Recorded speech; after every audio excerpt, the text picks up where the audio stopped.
Buenas, pessoal, tudo bem com vocês? Eu sou o professor Léo de Andrade, bem-vindo à série Pensadores da Educação aqui no canal. O vídeo de hoje é sobre Paulo Freire. Bora entender essa figura? Paulo Régulus Neves Freire, nascido em 19 de setembro de 1921 em Recife, Pernambuco, né? Nosso patrono da educação brasileiro, um grande educador.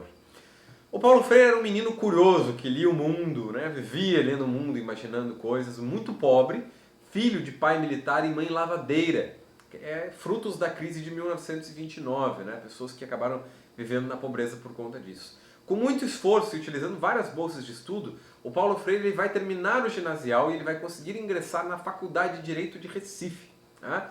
Virando advogado.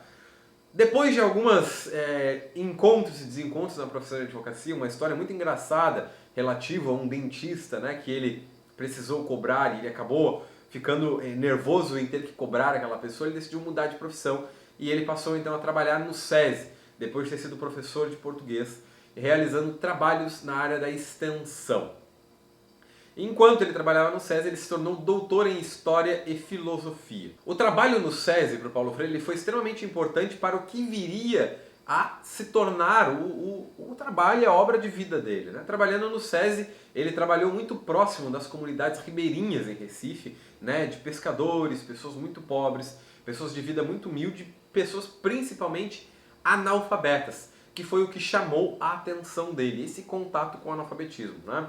O Paulo Freire, então, ele vai desenvolver um método de alfabetizagem que vai se tornar muito famoso. E ele vai ser reconhecido por aquilo que é chamada de a experiência de Angicos, onde no Rio Grande do Norte, chamado pelo então Ministério da Educação na época para desenvolver uma experiência de alfabetização, ele vai alfabetizar 300 adultos em 40 horas. A partir disso, ele vai ser chamado para trabalhar num projeto de alfabetização em larga escala no Brasil inteiro. Porém, esses planos vão ser frustrados pela ditadura militar de 1964, quando Paulo Freire vai ser preso por aproximadamente 70 dias, né?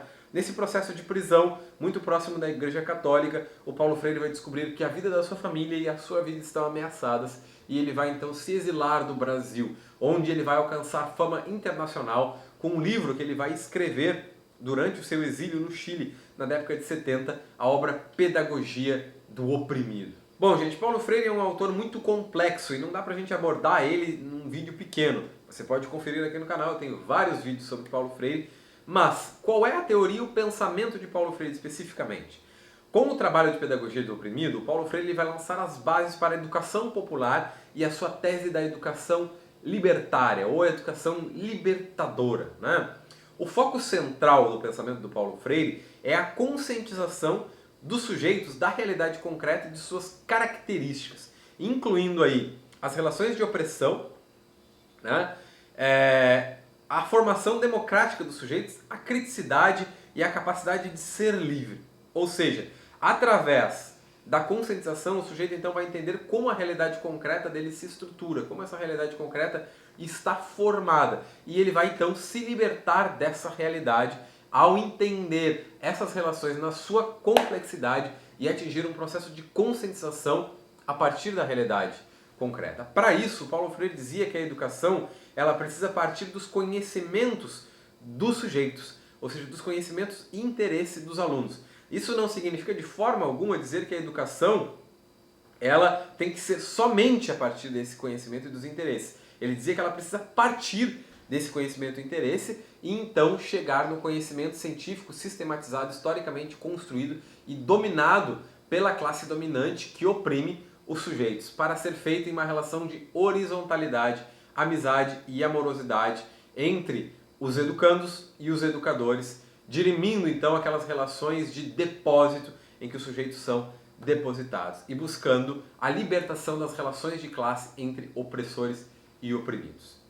O Paulo Freire faleceu em 2 de maio de 1997, deixando um legado enorme para a educação e principalmente para a educação brasileira.